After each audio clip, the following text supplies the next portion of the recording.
Good afternoon. My name is Jason Chavez, and I'm the Vice Chair of the Committee of the Whole. And I'm going to call to order our regular committee meeting for Tuesday, May 10th. At this time, I'll ask the clerk to call the roll to verify the presence of a quorum. Councilmember Payne. Councilmember Wonsley Worlobah. Present. Councilmember Rainville. Present. Councilmember Vital. Present. Councilmember Ellison. Here. Councilmember Osman. Here. Councilmember Goodman. On our way. It's on our way, okay. President Jenkins is absent. Councilmember Chugtai. Here. Councilmember Koski. Present. Councilmember Johnson is absent. Vice Chair Chavez. Present. Chair Palmisano. Present. That's 10 members present. Let the record reflect that we have a quorum. We have one item on the published agenda today, in addition to our reports of committees that have met this cycle. I also understand that Councilmember Wonsley Worlobah has an addition to the agenda, which is a resolution promoting access to reproductive health care and abortion rights. I will call on her to introduce that item after we dispense of item number 1 on our agenda. Item number 1 is a regular report on the contract awards or amendments that have been approved over the last couple of weeks by the ad hoc work group established for the American Rescue Plan Act-related expenditures. Staff does not have a presentation for this item today, but is on hand if my colleagues have any questions.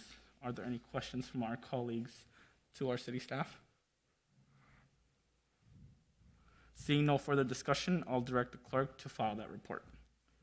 As I mentioned, we do have an addition to the agenda for Councilmember Wonsley Worlobah, which is a resolution promoting access to reproductive health care and abortion rights.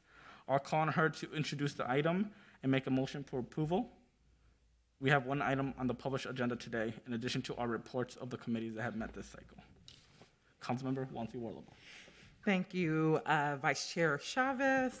I'm super excited to bring forth this resolution. You have a copy in front of you. It's titled Promoting Access to Reproductive Health Care and Abortion Rights. This resolution was really birthed out of the fact, that many of us, I think all of us learned, last week about the leak of the pending SCOTUS, decision regarding Roe versus Wade.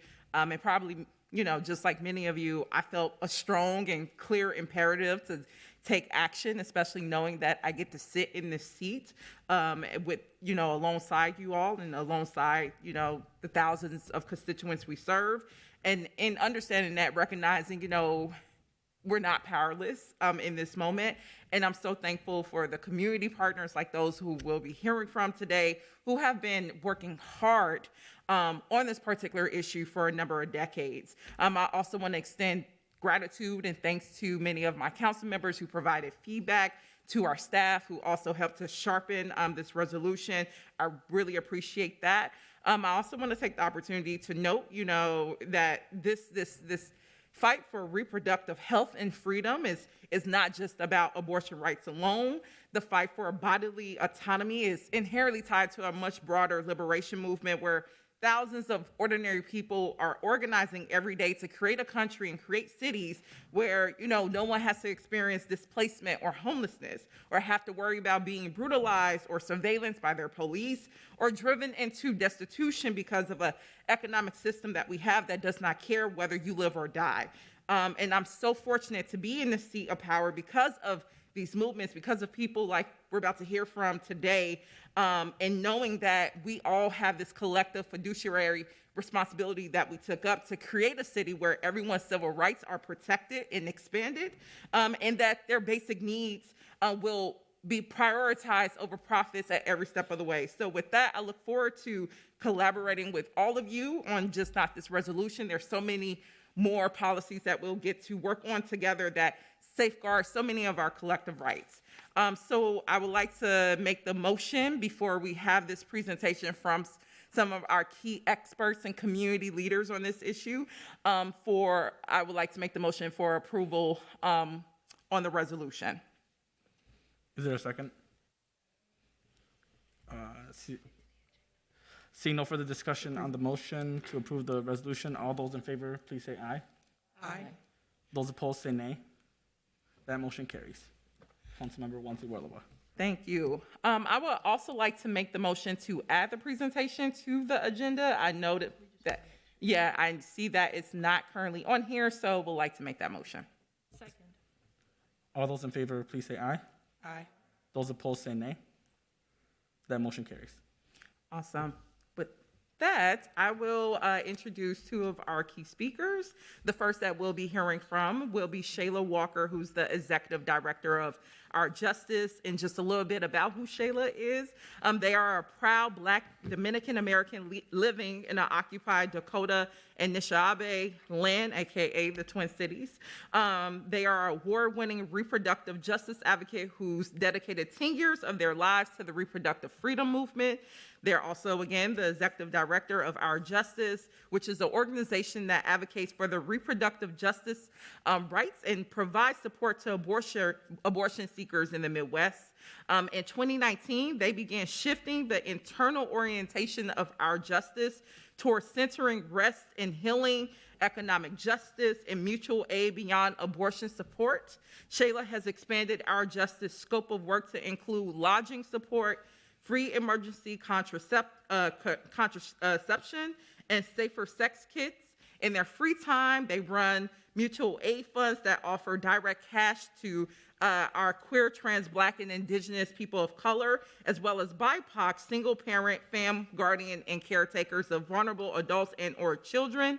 In a true Gemini spirit, they enjoy Minneapolis just as much as they do St. Paul, but I mean, come on now. And they are also most fulfilled when napping under the sun and participating in performing arts. So thank you so much, Shayla, for being here today. I give the floor to you.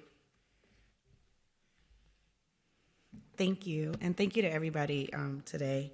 So I want to start with saying peace.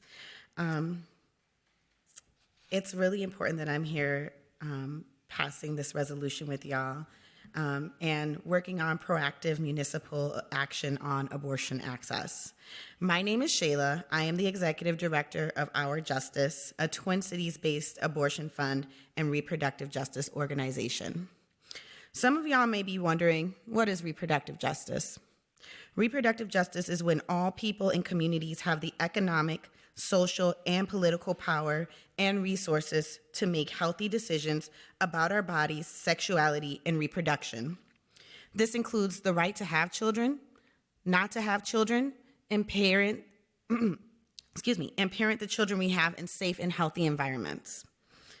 In addition to educating our community on the reproductive justice framework, we provide direct financial assistance, travel support, and referrals to abortion doulas and aftercare for people seeking abortions in Minnesota.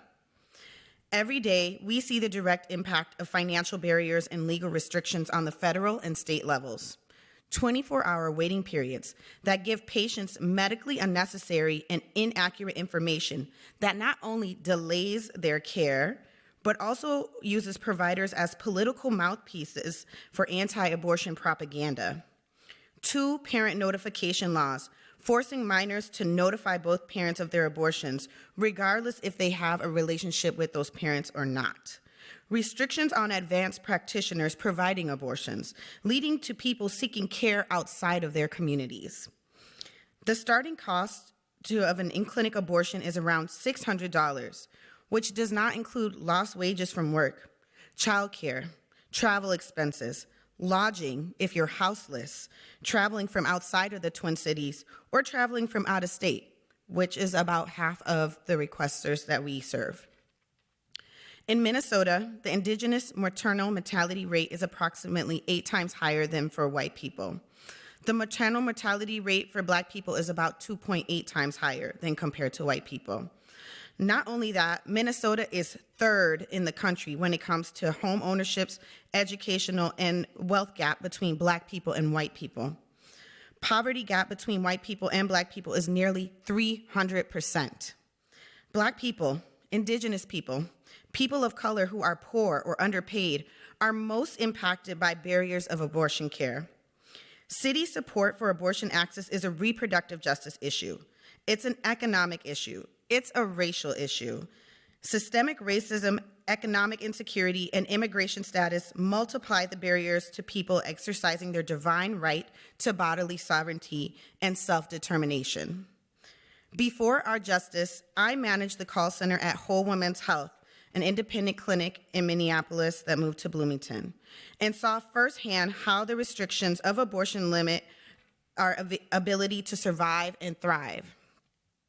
Consider all of these barriers that I just listed to getting an abortion in Minnesota, and then consider the fact that Minnesota could be the only state in the upper Midwest with legal abortion if the leaked Supreme Court majority opinion becomes the final decision, overturning Roe v. Wade. Clinics are already overwhelmed with the amount of patients they are serving today. Today, I just served somebody who said the first appointment that they could get was on June 1st. That's about 2.5 weeks from now. We have a lot of work ahead of us to prepare for an increase in people traveling to Minnesota for abortion care. Estimates say that the travel to Minnesota could increase by 350%. Abortion should be safe, legal, accessible, and deeply supported by communities.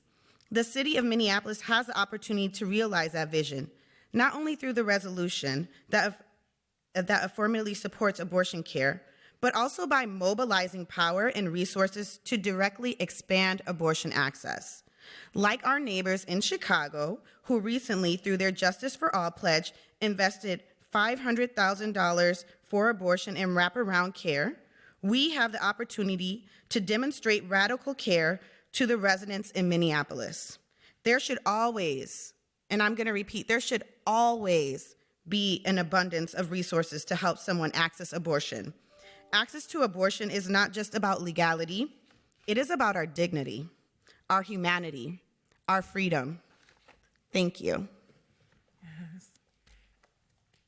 I wanted to clap for you. Thank you so much, Shayla. Thank you so much for that presentation. Our next speaker that I would like to introduce, and I do want to highlight after this, we'll have a period for Q&A for council members. But our next speaker will be Emily Klingon, who's a patient educator with Just Appeal. Emily is a lifelong supporter of reproductive health, freedom, and justice. They are currently a patient educator with Just the Pill, a mobile abortion clinic and medication abortion mailing service based in the Twin Cities. Throughout their 9-year career in direct patient care, they have assisted thousands of people in the abortion process, from empathetic counseling to navigating state laws to accruing funds. This cumulative knowledge has emerged from working nationally as well as most dearly here in Minnesota. They enjoy sharing their awareness and wisdom of everything abortion to help fight stigma and expand understanding. So thank you so much, Emily. Please take the floor.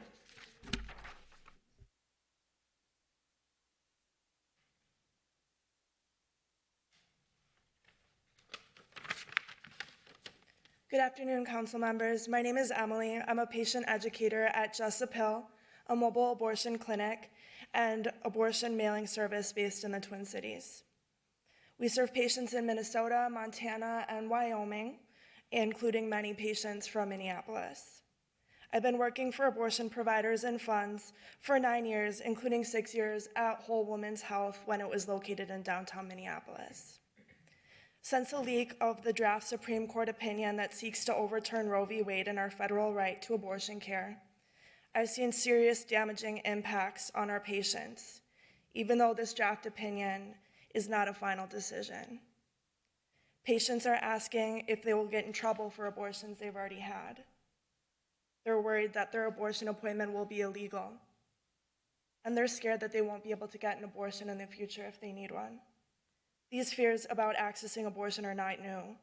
This draft opinion is only exacerbating existing burdens that abortion restrictions have on poor people, people of color, and queer and trans people. Even before this draft opinion was released, I would hear from patients every day about the burdens they faced accessing abortion care, including countless who didn't have enough money to cover the cost of the procedure or who were experiencing severe stigma and shame about their abortion. Many patients had to travel for their care, including one who had to travel 16 hours to get to Minnesota so they could be within state lines to hear a state-mandated, medically irrelevant script. I would hear about patients who would choose our online services because they couldn't face the anti-abortion protesters outside of clinics. Elected officials need to understand that getting and providing abortion care means pushing against obstacle after obstacle every day, whether we're navigating our many abortion restrictions in Minnesota, helping patients piece together funding for their abortion, or providing emotional counseling. We need the city of Minneapolis to use its power to make abortion accessible for everyone who needs it, by making it easier for clinics to provide care, providing resources for people to help pay for their abortions, and by passing resolutions like these that clearly state our shared values that abortion is health care and that body autonomy is a basic right that belongs to all of us and must be defended by all of us. Thank you. Thank you so much, Emily. As you both noted, this resolution is just one step of many that this body should be looking to take in the coming days and weeks around actually protecting the rights of bodily autonomy, and how that intersects with so many broader issues and that we currently are experiencing many shortcomings around in our city. So thank you so much for waking up and doing the hard work that you do every single day, and for telling us here how we can better serve the people that you serve every single day. So with that, I would like to open it up for Q&A for our guest speakers. Are there any questions or comments related to these?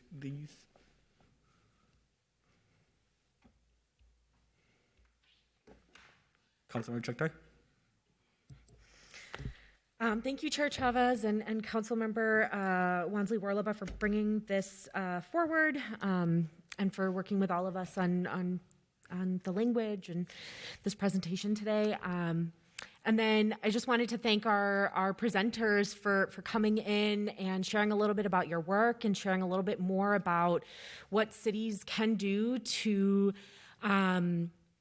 actually be the last line of defense in protecting abortion the way we know they are. I've been fortunate to work with many of you and learn from you over the years, and just really, really thankful for your work, and really excited to partner with you in protecting the right to an abortion for all who want that. My ward is home to, I think, Minneapolis's only Planned Parenthood, which is the only place in the city right now where a person can go to access an abortion, though they do not provide in-clinic abortions. Minneapolis lost our only clinic where in-clinic abortions were provided, like you were talking about earlier, Shayla. And so, I think about this every day in the fact that that people in my ward and in the city have such a difficult time accessing abortion services and care, where crisis pregnancy centers not only are allowed to exist in the city, and there are many of them, but receive funding through our state to spew hateful propaganda towards people who are just trying to exercise their bodily autonomy, and are mistreated day in and day out over a period of time. So again, just thank you for coming in. Thank you for telling us a little bit more about your work, and really excited to be working with you. Councilmember Goodman?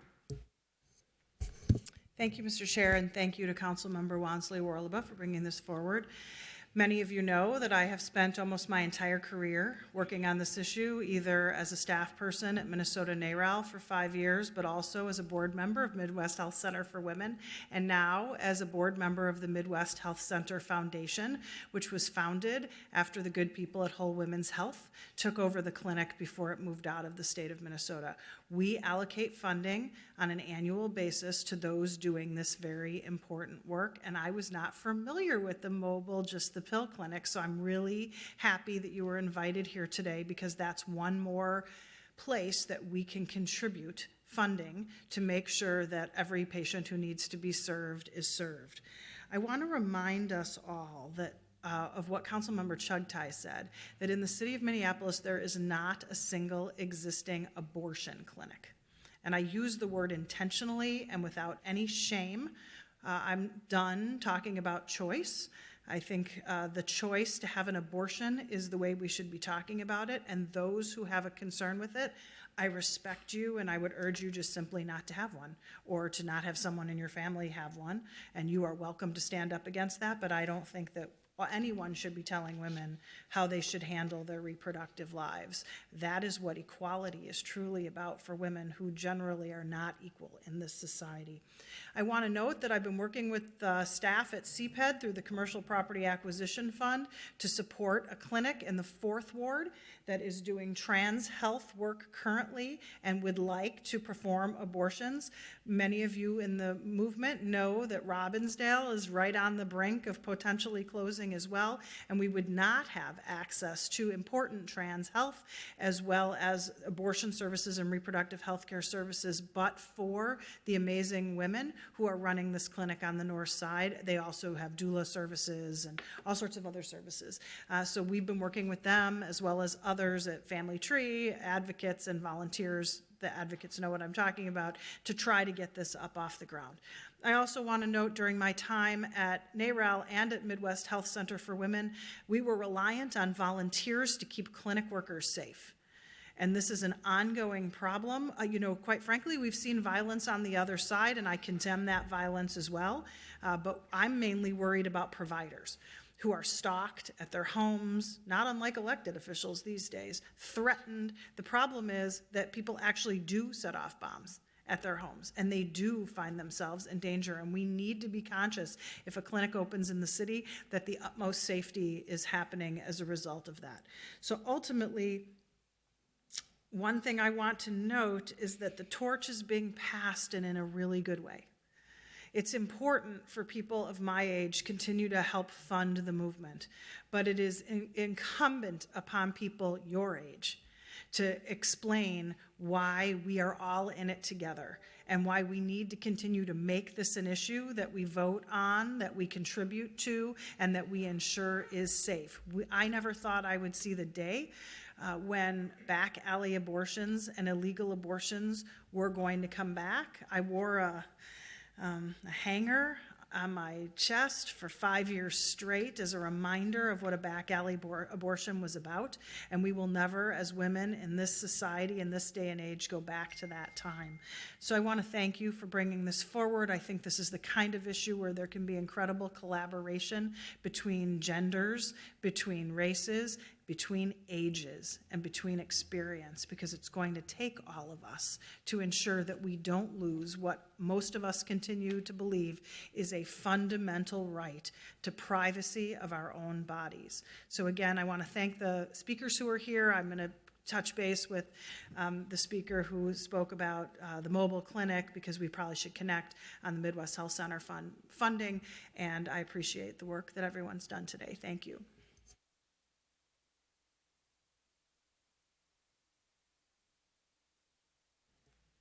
Councilmember Wonsley Worlobah. Yeah, I just want to say, and Vice Chair Chavez, thanks again to all of the comments made by our council members and for demonstrating, the collaboration across all sorts of spectrums that Councilmember Goodman raised. Would also love to hear a little bit more, Shayla, if you could speak to the pledge that you said, was it Illinois or Chicago made towards also supporting, I think, both the initiatives that Councilmember Chugtai and Councilmember Goodman raised of how we can actually bring back an abortion center here in Minneapolis to really do this critical work that's currently under threat right now. So we'd love to hear from you, Shayla. Thank you. And thank you all for your comments. And it's nice to know that we have friends here who believe in bodily autonomy and who believe in reproductive justice. Before I go on to your question, Councilmember Robin, Unrestrict Minnesota is a coalition that our justice is part of, and we are having a virtual briefing about what's ahead in abortion rights in Minnesota and across the country on May 12th at 5:30 p.m. CST. So if you're interested in joining that conversation, unrestrictmn.org is a good is where you can sign up and register. We'll be talking a little bit more about what the city of Minneapolis can do, what Minnesota can do to protect and expand abortion rights.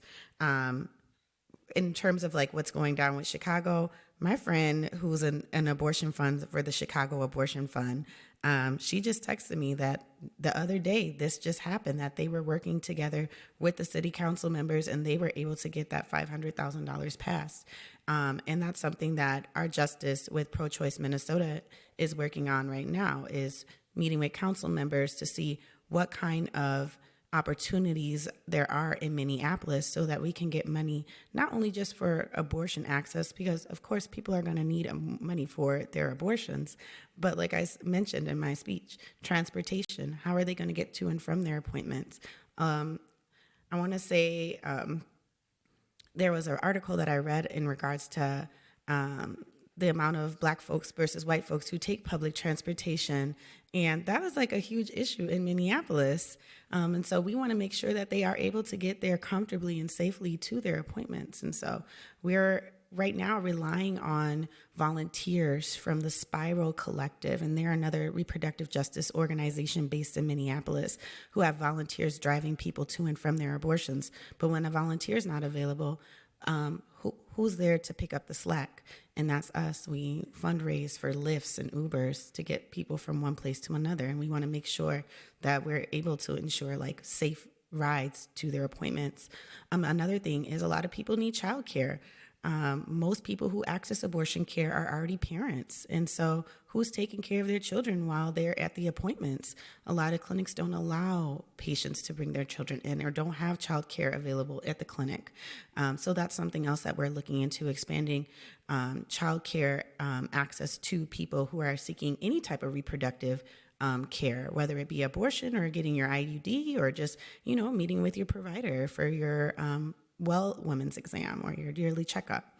And lastly, the doula services. There is a lot of work to be done in regards to communities of color and trusting the medical industrial complex. And so doulas is a way that we can, close that gap and make those connections happen. And so making sure that we have enough money to pay these doulas. And those are just some of the things that we're thinking of when we're thinking about expanding a budget for reproductive health, reproductive justice, and wraparound care in the city of Minneapolis. Thank you so much, Shayla. Yeah, thank you. I just want to thank my colleague, Councilmember Wonsley Worlobah, for putting this up, for all of you for being here, presenting on this. I want to lift the comments that my council members and colleagues, Councilmember Chuktai and Goodman, talked about. I want to let my constituents know that I'm committed to this fight as well, and I know that I've had conversations with many organizations and organizers about what an abortion fund can look like here in the city of Minneapolis, what we can do to have that clinic here in the city, and want to let you all know that I appreciate you all for being here and the work that we are committed to doing here as a city. Thank you.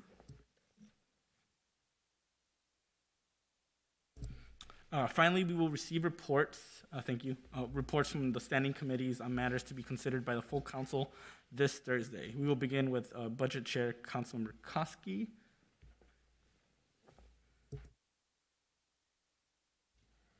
Thank you, Chair Chavez.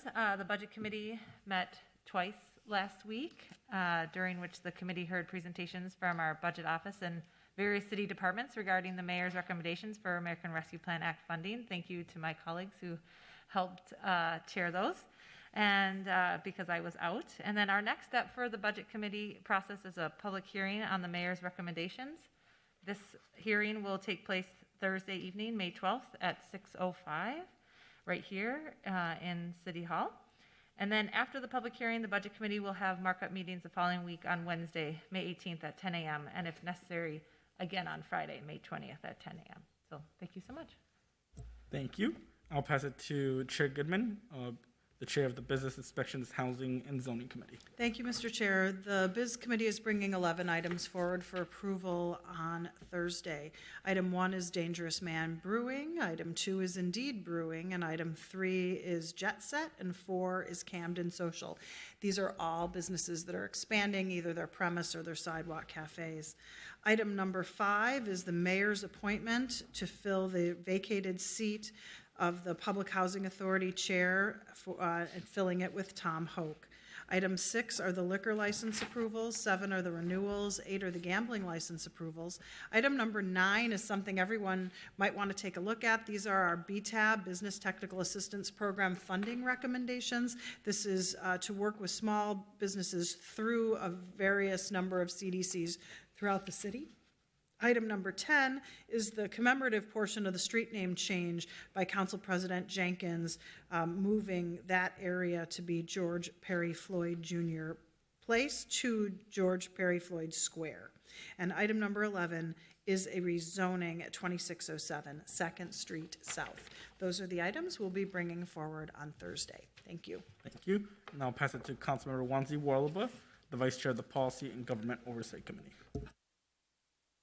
Oh, I also had a question for Biz. Yes. Thank you, Vice Chair. Chavez, I would actually like to pull the item related to the appointment for Tom Hawk for discussion. I think right now we would just take questions. Oh, we're just, We cannot okay, pull fine. out. All right, Pogo then. If you have a question for Councilmember Goodman, I think we can have that. Sounds like a plan. So for Pogo, we have 26 items for consideration this week. The first being the approval of homegrown Minneapolis Food Council appointments. Number 2, approval of a Capital Long Range Improvement Committee appointment. The third is the appointed position in the Arts and Cultural Affairs Department, specifically for our Arts and Cultural Affairs Director. Number 4 is a appointed position in Regulatory Services, specifically an Animal Care and Control Director. Number 5 is accepting a bid for the Upper Harbor Terminal Rail Removal Project. Number 6 is accepting a bid for Minneapolis Vision Zero 2022 pavement markings. Number 7 is accepting a rebid of Kenwood Tower Masonry Rehabilitation Project. Number 8 is authorizing a request for proposals through best value procurement process for construction services for the fire station. Number 8, miscellaneous improvement projects. Number 9 is authorizing requests for proposals for the 2023 through 2026 Public Works Consulting Pool. Number 10 is authorizing a contract with City University of New York / John Jay College of Criminal Justice for strategic advising. Number 11 is authorizing a contract with Bloomberg Tradebook LLC for Bloomberg Terminal Quotation and Trading Services. Number 12 is authorizing customization for contract form with Baker Tilly for executive search services. Number 13 is authorizing contract amendment with Egan Company for Fridley Campus electrical construction. Number 14 is authorizing contract amendment with Architectural Wall Systems, LLC, for design assist and unitized envelope system services for the Public Service Building. Number 15 is authorizing a contract amendment with RJM Printing, Inc. for increased sign and wayfinding work for Public Service Building. Number 16 is authorizing a contract amendment with Variant Americas, Inc. for the support and maintenance of 311's Legan system. Number 17 is a legal settlement with Sharon Marara versus the City of Minneapolis. Number 18 is another legal settlement with Stephen Madal versus the City of Minneapolis. I want to note items 19 through 22 were forwarded by the committee without recommendation. Number 19 is considering a legal settlement for workers' compensation for the claim of Hyden. Number 20 is considering legal settlement for the workers' compensation claim of Jennifer Lazarchik. Number 21 is considering a legal settlement workers' compensation claim of Grant Johnson. Number 22 is considering another legal settlement for a workers' compensation claim for Deanna Rivard. Number 23 is approving a legal settlement for the workers' compensation claim of Stanley Merzen. Number 24 is the passage of resolution related to the employee safety policy. And number 25 is the passage of resolution approving the 2022 Local Board of Appeals and Equalization Report.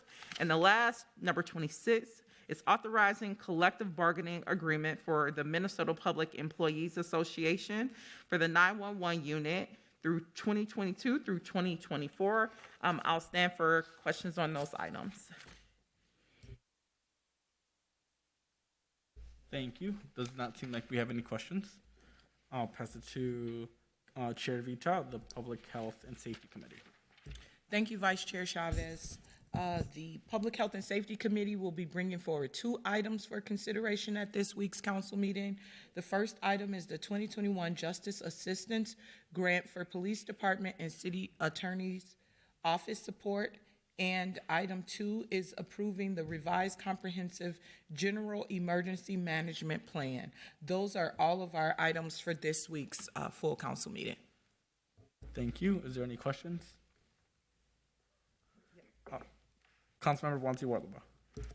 Thank you, Chair Chavez. I just had a comment regarding the Justice Assistance Grant. Since the release of the Human Rights Report, was a recommendation that encourages us to investigate MPD's functions at every level. So I look forward to working with the chairs of that committee to request a presentation from staff about how these funds are used, how they're contributing to providing a high quality of ethical and unbiased service, and how they will be administered differently than they have been in the past 17 years, during which MPD was confirmed to be engaging in racial discrimination, excessive use of force, misogyny, and violence, and so many more that was outlined in that report. So I just wanted to note that in regards to that item. Thank you. Any other questions? And I'll pass it to Councilmember Chuktai, Public Works and Infrastructure Committee. Thank you, Chair Chavez. The Public Works and Infrastructure Committee is going to be bringing forward 4 items for consideration at this week's council meeting.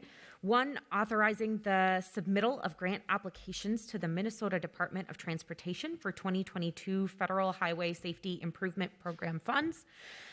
2, accepting a grant from the McKnight Foundation for the Midwest Climate and Energy Program.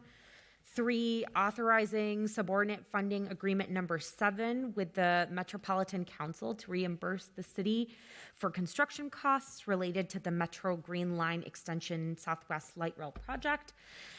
And 4, authorizing subordinate funding agreement number 8 with the Metropolitan Council to reimburse the city for the relocation of traffic signal fiber optic infrastructure related to the Metro Green Line Extension project. I'm happy to stand for questions. Does not seem like we have any questions. Thank you. With that, we've concluded all business to come before the committee today. Seeing no objection, we will adjourn this meeting to tomorrow, Wednesday, May 11, at 10 a.m. At that point, we will meet as a Race Equity Subcommittee and hear an update on the goals and vision for the Division of Race and Equity. Thank you.